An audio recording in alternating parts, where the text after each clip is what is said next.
Today I'm going to be showing you how to delete the damper off your 2019 Silverado. I'm just going to be honest with y'all real quick.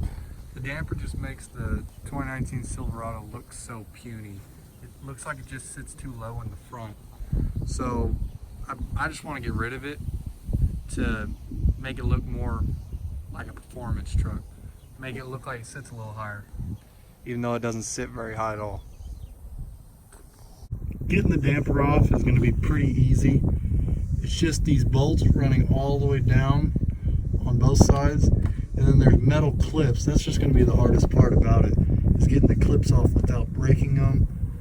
And I'm just going to take them off and put the bolts in the damper so I don't lose them. And then there's just going to be a hole there.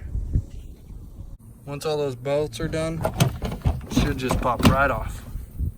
Once you pull this off, there's two clips on the end. The bolts are opposite than the other ones, and those two clips stay on, but the rest of the clips you're gonna have to kind of force off. For this, you're gonna need a flathead screwdriver and some pliers. Just pry up on either the top or the bottom side of this tab. Use your pliers to pull it off. These are what the tabs look like, and right in the middle there's a little notch. Where that bolt goes through, it just notches in that hole. So you need the flathead to pull that up so you can pull it off with your pliers.